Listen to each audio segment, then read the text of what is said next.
Good morning. Hello, everyone. I'm Dr. Sunil Kumar Sharma, Department of Mathematics. I'm continuously giving you videos on 12th class related to mathematics. और आज कुछ different यहाँ पर मैं topics लेने का mood में हूँ. कंटिन्यूटी और डिफरेंशिएबिलिटी, जो कि आरबीएससी में 6 चैप्टर है और सीबीएसई में 5th चैप्टर है. और स्टूडेंट्स इसको लेकर काफ़ी ज़्यादा परेशान होते हैं, जबकि 12th में सब बच्चे करने के बाद भी जो कर नहीं पाते हैं. तो हम इस पर कुछ डिस्कस करेंगे और समझने की कोशिश करेंगे, जिसके लिए हम 11th के बेसिक फंडामेंटल को भी लेके चलेंगे. तो प्लीज़ ध्यान से देखिए, मेरे जितने वीडियोस आ रहे हैं उन पर आप वर्क करें. Thank you so much. आप यहाँ से स्टार्ट करेंगे और आप फर्स्ट जो डिस्कशन है हमारा वो रहेगा कंटिन्यूटी एंड डिफरेंशिएबिलिटी. तो आप देखेंगे कि यहाँ पर कंटिन्यूटी डिफरेंशिएबिलिटी ये बहुत ही इजी टॉपिक है ऐसे तो देखा जाए, लेकिन बच्चे फिर भी इस क्वेश्चन को कर नहीं पाते हैं. हम इस पर डिस्कस करेंगे, लेकिन उससे पहले हम 11th की कुछ चीज़ों को लेकर यहाँ पर आपके साथ रूबरू होंगे. और ये बेसिक फंडामेंटल को आप समझना आपके लिए बहुत ज़रूरी है. तो उसके लिए सबसे पहले जो हमारे टॉपिक्स होंगे वो इस तरह से होंगे. पहला, basic concept about limits, which is the part of 11th. Second part है कंटिन्यूटी, जो कि हमारा 12th का पार्ट है. और इवन आपके जो जेई के जो एग्जाम्स होते हैं उनमें भी ये बहुत ज्यादा आते हैं. बच्चे नहीं कर पाते हैं, तो हम बहुत अच्छी तरह से वर्क करेंगे. आफ्टर दैट डिफरेंशिएबिलिटी, अगर कंटिन्यूटी नहीं निकलेगी तो डिफरेंशिएबिलिटी नहीं निकलेगी. All these part of the calculus, ये कैलकुलस का बेसिक कॉन्सेप्ट है. कैलकुलस पर पार्ट ये अपन डिस्कस कर रहे हैं. तो before start continue differentiability of chapter number 5th and 6th according to CBSE and RBSE, हम पहले बेसिक कॉन्सेप्ट पे काम करेंगे जो कि 11th क्लास का है. और आई नो बहुत सारे बच्चों की बहुत ज्यादा ये वीक है. Some basic concept about the limits. First of all एक डेफिनेशन है जो कि समझना बहुत जरूरी है, और ये डेफिनेशन आपने पढ़ी हुई है. इसको सिंपल वे में समझते हैं. ये है limit x approaches to a, x tends to a. ठीक है, आपको दिख रहा होगा x tends to a. जब यहां पर इस फंक्शन में ये लिमिट लगाते हैं तो इसकी वैल्यू क्या आती है? l. l क्या है? l must be a unique real number. x क्या है? एक रियल नंबर है. रियल नंबर जो कुछ भी हो सकता है लेकिन यूनिक है. तो जब भी हम किसी फंक्शन में x की कोई वैल्यू यहां पर रखते हैं तो यहाँ पर जो वैल्यू आपको मिलती है वो कैसी मिलती है? एक रियल नंबर. ये डेफिनेशन आपकी स्टार्टिंग में आप पढ़ चुके हैं 11th क्लास के अंदर, लेकिन फिर भी इसको थोड़ा और समझते हैं. ग्राफिकली डिस्कशन अपन करेंगे. लेकिन टेंस टू का मतलब क्या है, जरा यहाँ देखें. इस जगह आप देखें, an arrow is often used to stand for the words. Arrow क्या यूज होता है? Approaches from either sides. इस तरह से आइदर. अब इसको हम कैसे समझेंगे, इसके लिए ग्राफिकली डिस्कशन करेंगे. लेकिन ओवरऑल ये बेसिक डेफिनेशन है जो कि लिमिट्स की आपने 11 में पढ़ी हुई है. ठीक है, कुल मिला के सिंपल है. ज्यादा लैंग्वेज को ना यूज करें कि x की वैल्यू a रखने पर इसकी कोई ना कोई वैल्यू मिलती है जो कि क्या है? रियल यूनिक नंबर है. सी दिस ग्राफ, ये लिमिट्स से रिलेटेड ग्राफ है. अगर आपको ये चीज समझ में आ जाती है, बिलीव मी, आप क्वेश्चन को बहुत आसानी से कर सकते हैं. ठीक है, बिलीव मी, आप इस चीज को समझने की पूरी कोशिश करना, बहुत आसान है. ठीक है, लिमिट जो मैंने लिखी है न्यूमेरिकली एक ग्राफ के रूप में, जैसे आपने 10th क्लास में भी सीखा था कि x की वैल्यू रखकर f(x) की नई नई वैल्यूज निकालते हैं. ठीक है, और यहाँ पर उसको मैंने ग्राफिकली रिप्रेजेंट किया है. ठीक है, उसके लिए यहाँ पर सबसे पहले देखो, इससे ध्यान से देखना, इस तरफ की साइड को हम बिल्कुल ध्यान से देखेंगे. आप इसको समझने की कोशिश करना. ये देखिए, सबसे पहले यहाँ क्या है? x की वैल्यू 2 है. फंक्शन, अब फंक्शन कौन सा है पहले हम उसको भी देख लेते हैं.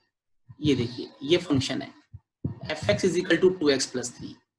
इसमें x की जगह अलग अलग वैल्यूज पुट करनी है और अलग अलग टर्म्स आपको चाहिए. तो ये जो टर्म है, अच्छा f(x) किसके इक्वल होता है? y के इक्वल होता है. f(x) किसके इक्वल होता है? y के. तो यहाँ पर आप f(x) = y है, यहाँ 2x + 3 है. तो आप क्या करेंगे, x की अलग अलग वैल्यू निकालकर fx की अलग अलग वैल्यू निकालेंगे। और fx नॉर्मली किसके इक्वल माना गया है, fx माना गया है y के इक्वल। ठीक है, तो ये जो y का ग्राफ जो बन रहा है यहाँ पर और x का ग्राफ बन रहा है उसको हम बाद में डिस्कस करेंगे, पहले हम इस लिमिट को समझ लेते हैं।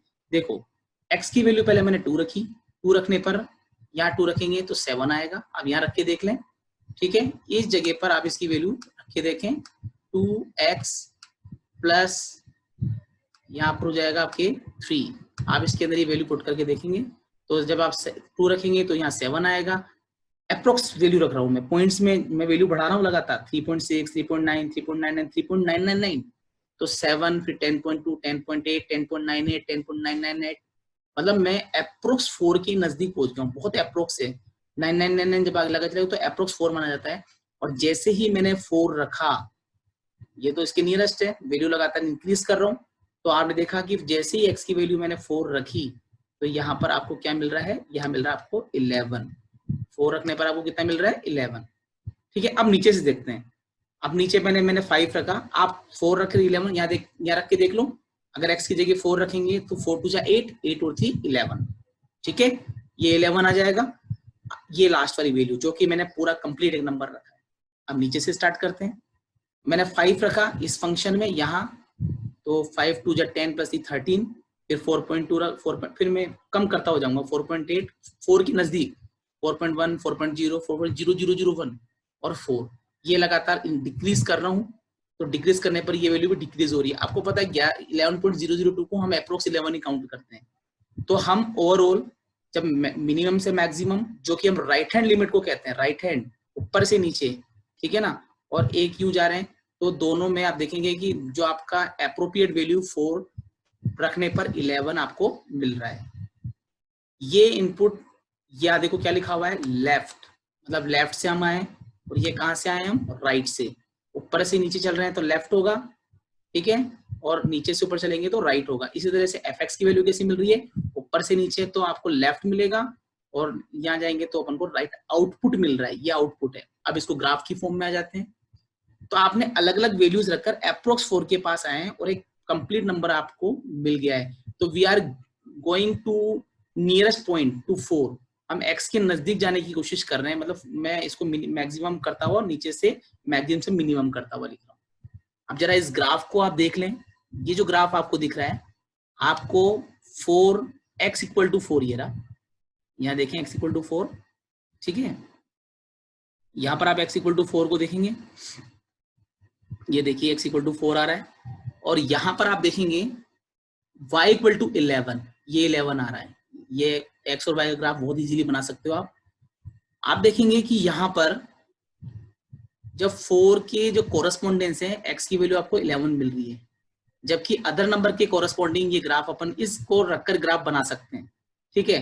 तो अब आप देखें, आप यू डिक्रीज हो रहे हैं, इधर कम हो रहे हैं, आप लेफ्ट टू राइट जा रहे हैं, left to right, sorry right to left, यूं चलते हैं तो right to left, right to left, right to left, right to left, तो क्या पहुंच गए 4। तो आप वैल्यू लगातार डिक्रीज कर रहे हैं, यानी x की वैल्यू ये डिक्रीज कर रहे हैं आप, ये देखो ये कर रहे हैं। अब हम चलेंगे left to right, left to right, left to right, left to right, left to right, left to right, right पहुंच गए, यानी कि हम ये वैल्यूज लगातार हम इधर रख रहे हैं, हम ये वैल्यूज इधर रख रहे हैं। तो ये जो बता रहा है, ये कहलाता है आपका लेफ्ट हैंड साइड, और ये कहलाता है आपका राइट हैंड साइड, ठीक है। तो अब यहाँ देखो, जैसे जैसे हम नीचे से ऊपर जाएंगे तो ये राइट हैंड साइड होगा, और यानी कि ऊपर से नीचे की तरफ जा रहे हैं, ठीक है, यानी y की वैल्यू लगातार कम हो रही है, y की वैल्यू लगातार कम होगी तो ये आ जाएगा, जिसे हम राइट बोलते हैं, ऊपर से राइट होगा और नीचे से लेफ्ट होगा। तो हम क्या कर देख रहे हैं कि left to right, right to left चलने पर हमें एक यूनिक वैल्यू मिलती है, जिसके कोरेस्पोंडेंस ये वैल्यू मिलती है, ठीक है ना। तो आपका जो सही नंबर वैल्यू है वो क्या होगा, 4 पर इसकी वैल्यू 11 होगी, और फंक्शन कौन सा है, fx is equal to 2x plus 3। ये आप समझने की कोशिश, ये कंसेप्ट यहाँ लिखा हुआ है, इसको समझने से बेटर है कि आप इस चीज को समझें कि लिमिट्स एक्चुअल में हम निकालते कैसे थे। और लिमिट में हम यहाँ पर क्या करते थे, लेफ्ट हैंड साइड और राइट हैंड साइड निकालते थे, और दोनों की वैल्यू अप्रोक्स सेम आती थी। तो हम ये लेफ्ट वाला पार्ट है, लेफ्ट हैंड लिमिट वाला, ये राइट हैंड लिमिट वाला है, और ये दोनों अप्रोच कर रहे हैं 4 को। ऐसे ही y की वैल्यू भी अप्रोच कर रही है 11 को, ये हो गया राइट हो गया, ये लेफ्ट हो गया। तो इस तरह से जब हम इसमें वैल्यू पुट करके निकालते हैं तो आपको मिलता है x equal to y equal to 11। तो इसमें दो चीज देखेंगे आप, लेफ्ट टू राइट और right to left, left hand limit और राइट हैंड लिमिट, जो आपने सुना होगा। एक्चुअली ये इसी ग्राफ की वजह से आया है, तो हमें ये पता होना चाहिए कि इस चीज को अपन ने कैसे किया है। तो 12th वाले बच्चे इसको समझें, क्योंकि कंटिन्यूटी जब हम क्वेश्चन करेंगे तो वहां पर आपको लेफ्ट और राइट दोनों लिमिट्स लेकर कंटिन्यूटी को निकालना है। I think you understood about this condition, और मुझे लगता है ये इसमें कोई प्रॉब्लम आपको नहीं है।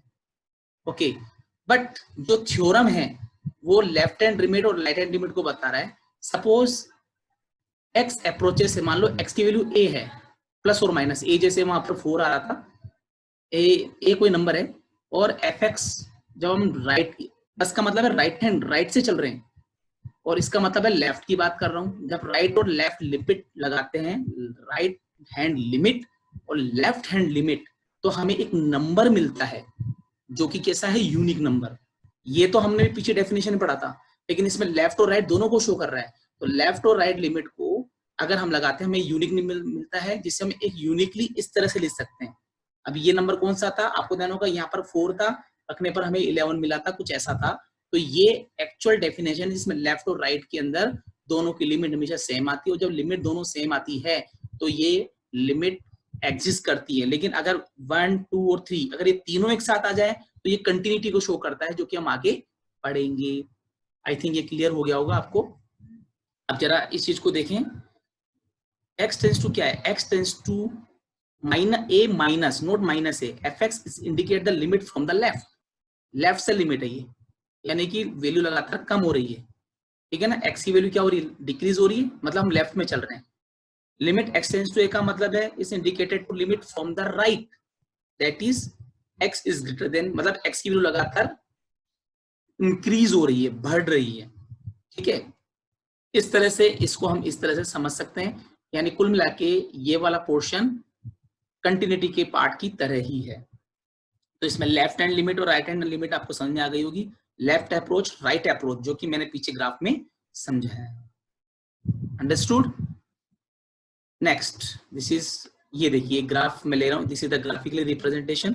आपको दूसरे ग्राफ से देखा समझ में आता है नहीं आता, ये ग्राफ ले लिया मैंने, y is equal to fx, ये देखिए राइट, यहां से लेफ्ट, ये देखो x इक्वल टू a आ रहा है, तो ये हो गया आपकी left approach, we are going toward the point a, और ये है राइट अप्रोच, मतलब मैं a की तरफ जा रहा हूं। यहाँ देखो left x tends to a, x tends to fx, और ये देखिए इसकी वैल्यू क्या आ रही है, l। ये कोई पॉइंट हो गया उसी पर, ये वही पॉइंट है, लेफ्ट से राइट की तरफ, जिसे बोलते हैं अपन a माइनस, ये देखो लेफ्ट a माइनस, और ये a प्लस, ये a माइनस होगा, ये a प्लस होगा, जिसकी वैल्यू में l मिल रही है। देखो, तो कुल मिला के ये एक यूनिक नंबर मिलता है, जो कि नॉर्मली डेफिनेशन थी, और थ्योरम के अकॉर्डिंग लेफ्ट राइट और वही पॉइंट, ये वाला पॉइंट, लेफ्ट पॉइंट और राइट पॉइंट, इस पॉइंट को अप्रोच कर रहा है, और इस जगह पर फंक्शन की वैल्यू फिक्स होगी, जो कि क्या होगी, l होगी, ठीक है। तो ये कंडीशन लगाते हैं, और अगर तीनों सेम, अगर इसमें इस पॉइंट पर लेफ्ट हैंड और राइट तीनों सेम होते हैं तो वो कंटिन्यूटी होती है। लेकिन अगर हम लेफ्ट और राइट को निकाल कर इक्वल करते हैं और एक यूनिक नंबर मिलता है, तो वो कहलाता है आपके, क्या कहलाएगा, लिमिट्स, राइट, ये लिमिट्स कहलाएगा। कुछ स्टैंडर्ड लिमिट्स हैं 11th क्लास की जो आपने पढ़ी हुई है, और 12th में भी इसका यूज है, तो you have to know about this. देखो जरा इस चीज को देखो, ये बिल्कुल जाने पहचाने डेफिनेशंस हैं, you know very well. Limit x tends 1 upon n, ये e कहलाता है, ठीक है ना। अब एक चीज और ध्यान रखना, अगर यहाँ पर इस जगह पर x आ जाए, ठीक है, तो यहाँ पर इसके ऊपर x, देखो यहाँ पर अभी 1 है ना, तो यहाँ पर ये 1 आएगा। अगर यहाँ पर x है तो यहाँ पर x आएगा, e raise to power x को ऐसे लिख सकते हैं। यहाँ अगर 2 होगा तो यहाँ 2 होगा। इसी तरह से अगर मैं n को 1 अपॉन n और 1 अपॉन n को n लिख दूं, मतलब इन दोनों को इंटरचेंज कर लें, 1 अपॉन n को n और n को, देखो यहाँ n लिखा हुआ है और इसको लिखा है 1 अपॉन n, उल्टा है, और यहाँ n है तो 1 अपॉन n है तो यहाँ n है, तब भी इसकी वैल्यू यही रहेगी। sin x अपॉन x 1 होता है, सब जानते हैं, tan x अपॉन x 1 होता है, ये भी जानते हैं, cos x माइनस 1 ये भी 0 होता है, और ये भी हमने पढ़ा हुआ है। हालांकि इसके अलावा बहुत सारी स्टैंडर्ड लिमिट्स है जो मैंने नहीं लिखी है, बट ये एक बेसिक फंडामेंटल है, आगे हम इसको और यूज कर लेंगे। Limit x tends to a to power n minus 1 upon ln यानी log a। ये हमने नहीं पढ़ा है लेकिन इसको हम यूज यहाँ पर करेंगे, ठीक है ना। तो ये डिस्कशन यहाँ पर अपन इजीली कर सकते हैं। अब यहाँ पर बिल्कुल बेसिकली आप इस चीज को देख सकते हैं, प्लीज साइलेंटली इस चीज को देखें एक बार।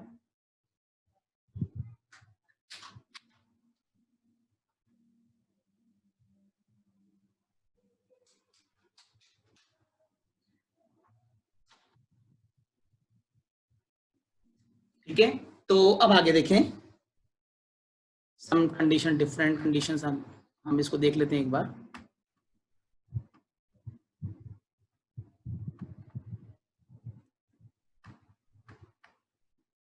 नेक्स्ट देखें, इसके लिए हम छोटा सा एग्जांपल लेते हैं जो कि आपका पढ़ा हुआ है, प्रीवियस एग्जांपल है, बहुत इजी गोइंग है। हम लिमिट पे काम करें, लिमिट से फिर हम कंटिन्यूटी पे आएंगे और लगभग वही चीज है, ठीक है। आगे देखें, find limit x tends to 2। क्या करते हो आप, सबको याद होगा क्या करते हैं आप, x जहां जहां है वहां पर x की वैल्यू आप पुट कर देते हैं, यही करते हो। x की वैल्यू यहाँ पर आप पुट कर देंगे, ठीक है। पुट करने के बाद में आपको यहाँ पर क्या कंडीशन मिलेगी, यहाँ पर देखो जरा, जैसे आप x की वैल्यू यहाँ पुट करते हैं, यहाँ देखिए पिंक कलर जो दिया हुआ है उससे पुट करने के बाद आपको मिलता है -27। ये एक छोटा सा एग्जांपल दिया, एग्जांपल तो बहुत सारे हैं, अलग अलग टाइप के एग्जांपल लिमिट्स में हमने पढ़े हुए हैं। और मैं 11th क्लास की जब वीडियोस जब बनाऊंगा तो वहां पर या उसके अंदर आप इन चीजों को बहुत अच्छी इजीली समझ सकते हैं, डिस्कस कर सकते हैं। बट यहाँ पर हम कोशिश कर रहे हैं कि हम कंटिन्यूटी की तरफ जाएं, जिसे हम बोलते हैं संतत, जो कि इससे कनेक्टेड है। जब तक आपको 11th का पार्ट नहीं आएगा आप ये नहीं कर पाएंगे, राइट। बहुत ईजी गोइंग, आप समझ में आ रहा होगा। नेक्स्ट टॉपिक जो है वो है कंटिन्यूटी, जो कि आपका एक्चुअल सिलेबस 12th का जो है उसमें सीबीएसई में chapter number 5, CBSE chapter number 5 उसमें 5.1 एक्सरसाइज, और आरबीएसई में 6 चैप्टर, उसके अंदर ये कंटिन्यूटी का डेफिनेशन गिवन है, उसका जो कि आपके सिलेबस में है दिया हुआ है, लेकिन किससे कनेक्टेड है, लिमिट से कनेक्टेड है। जरा इसको देखो, आप इन दोनों ग्राफ्स को अगर ध्यान से देखें, you can C both the graphs. ये जो ग्राफ है, इस ग्राफ में कहीं कोई ब्रेक नहीं है। एक नॉर्मल कंटिन्यू की डेफिनेशन बहुत सारी है। सबसे पहले जो डेफिनेशन थी वो किसने दी थी, कोशी एंड हैनी, कोशी एंड हैनी। कोशी हैनी की जो डेफिनेशन है वो डेल्टा और एप्सिलॉन पर बेस्ड है, लेकिन वो डेफिनेशन बिल्कुल डिफरेंट है, हालांकि शुरुआत वहीं से हुई थी। तो हम एक बार इस डेफिनेशन को डिस्कस करेंगे चैप्टर के लास्ट में, ठीक है। फिर उसके बाद पहले सबसे आसान जो तरीका है कंटिन्यूटी को समझने का वो है ग्राफिकल। ग्राफिकल से हम इसको समझ लेते हैं, और ग्राफिकल से इसको समझने के बाद आसानी से इस चीज को हम कर सकते हैं। जरा देखो, the following are the graph of the function. यहाँ पर ये प्लस माइनस इन्फिनिटी है, तो प्लस इन्फिनिटी है, ये प्लस इन्फिनिटी माइनस। आप देखेंगे ग्राफ लगातार बिना कोई ब्रेक के आगे बढ़ रहा है।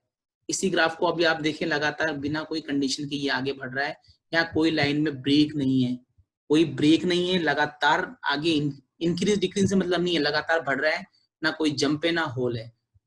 तो ऐसे ग्राफ जो कहलाते हैं वो कंटिन्यूअस ग्राफ कहलाते हैं। अब कंटिन्यूअस ग्राफ की डेफिनेशन एक्चुअल में ऐसे भी कह सकते हो आप कि मान लो कि आपने एक कॉपी ली, उस कॉपी में मैंने, उस कॉपी के अंदर मैंने एक लाइन खींची, देखो ये देखो, ये ग्राफ बना रहा हूं, देखो ये देखो, अगर पेंसिल को बिना उठाए, अगर पेंसिल को बिना उठाए हम ग्राफ बनाएं तो ग्राफ कंटिन्यू होगा।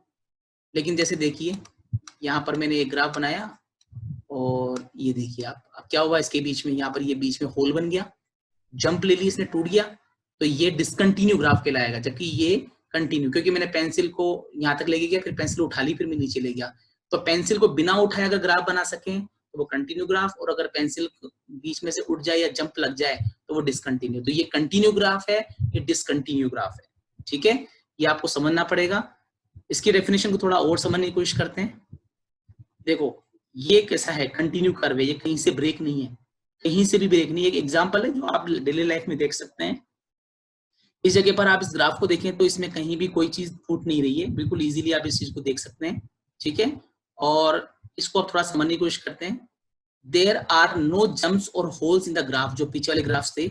For new now we use an intuitive definition of continuity which we will soon refine. We say that the function is continuous over on some interval का मतलब एक पर्टिकुलर वैल्यू के बीच में अपन discuss करेंगे of the real numbers, क्योंकि line जो है real number की है। तो if there any point in the interval where jump or hole occurs, then we say that the function is not continuous over in the interval. जहां पर आपके jumps दिखेंगे, जहां आपको होल्स दिखेंगे, वहां पर आपको ग्राफ डिसकंटिन्यू माने जाएंगे। पिछले वाले ग्राफ जो थे वो डिसकंटिन्यू नहीं थे, वो कंटिन्यू ग्राफ थे। ठीक है, अब जरा इन तीन ग्राफ्स को देखो। इस ग्राफ को देखो, फर्स्ट ग्राफ को देखें, सेकंड को ऑब्जर्व करें, थर्ड को ऑब्जर्व करें। तीनों ग्राफ्स को आप ऑब्जर्व करके देखें। ठीक है, क्या आपको यहाँ पर समझ में आता है? ठीक है, क्या आपको यहाँ पर समझ में आता है? उसे आप देखें ध्यान से, देखिए। In each case the graph can not be traced without lifting the pencil from the paper. मैंने क्या कहा था? इसको समझने का तरीका ये, मैं इसको फिर एक्सप्लेनेशन दूंगा। ठीक है, ये ग्राफ आप देखें तो इस ग्राफ के अंदर यहाँ पर क्या है, ये 0 है। देखो ये ग्राफ बनाया आपने। अब मुझे बता दो, क्या इसको बिना पेंसिल को उठा के आप ये बना सकते हो? नहीं, ये कहलाएगा fx वन अपॉन x का ग्राफ है। आप अलग अलग टेबल की मतलब इसमें वैल्यू पुट करके fx की नई नई वैल्यूज निकाल सकते हैं। ये कैपिटल fx y के इक्वल होता है। ठीक है, तो आप देखेंगे कि हम इस 0 को कभी कनेक्ट नहीं कर सकते। दूसरी बात, यहाँ पर बिना पेंसिल उठाए तो ये दोनों नहीं बना सकते। अब यहाँ देखो, इस ग्राफ में ये जो कंडीशन है, इस कंडीशन को समझने के लिए हम आगे फर्दर डिस्कस करेंगे, लेकिन अभी इसे ना समझें। अभी ये देखिए कि यहाँ क्या लिखा हुआ है, 2,5। ठीक है, क्या ये लाइन इसको टच कर रही है? नहीं। क्या इसको मिला रही है? नहीं। ये जो 2 है ना, यहाँ पर आपका डिसकंटिन्यू बता रहा है, इसको हम समझेंगे आगे। इसी तरह से यहाँ देखो, ये एक ग्राफ बना और एकदम से बीच में ब्रेक होकर यहाँ चला गया, ये जंप कहलाता है। यहाँ से डायरेक्टली यहाँ आ गया, ये कहीं एक दूसरे मीट नहीं कर रहे हैं, ये पॉइंट मिल नहीं रहा है, इसलिए इसके भी डिसकंटिन्यू ग्राफ अपन यहाँ पर बोलेंगे। ठीक है, तो आई होप आपको यहाँ तक आपको समझ में आ गया होगा। हम नेक्स्ट क्लास में इसी ग्राफ को और डिस्कस करेंगे और आप इसे समझने का प्रयास करें। बहुत आसान है, लेकिन जितना भी मैंने आपके साथ डिस्कस किया है, please do work on it. और फिर हम इस कंटिन्यू ग्राफ को और कंटिन्यूसली प्रैक्टिकली सोचेंगे कि कैसे इस चीज को किया जाता है। ठीक है, टफ नहीं है, लेकिन आपको इस चीज को समझना बहुत ज्यादा जरूरी है। और मान के चले हैं कि इस चैप्टर को बच्चे छोड़कर जाते हैं, कई बच्चे एग्जाम में कर नहीं पाते हैं क्योंकि इनके कंसेप्ट क्लियर नहीं हो पाते हैं, और IIT में भी इसके क्वेश्चंस आते हैं। तो मैं डिस्कस करूंगा और फिर लिमिट्स की कुछ चीजें मैं आपसे और डिस्कस करूंगा। उसके लिए मैं आपको एक छोटा सा क्वेश्चन देना चाह रहा हूं कि 0/0 आपने पढ़ा है, infinity by infinity, 0/0, infinity by infinity, 0 to power 0, ये सब इनडिटरमिनेट फॉर्म कहलाते हैं। हाउ, कैसे? आप इस चीज को सोचें, फिर इसको हम फर्दर डिस्कस करेंगे। और ये जो कंटिन्यूटी की डेफिनेशन है, इसको हम कंटिन्यू करेंगे और इस ग्राफ को और अच्छी तरह समझने की कोशिश करेंगे, क्योंकि हमारे साथ प्रॉब्लम है कि ये जो gx आ रहा है और ये जो hx आ रहा है, इसको भी हम डिस्कस करें और इसको भी समझने की कोशिश करेंगे। ठीक है, थैंक यू सो मच। आपने इसको समझने की कोशिश करी और आपको समझ में आ गया होगा। ध्यान रखें, अपना ध्यान रखें, फैमिली का ध्यान रखें। Thank you, goodbye, take care, take yourself, thank you.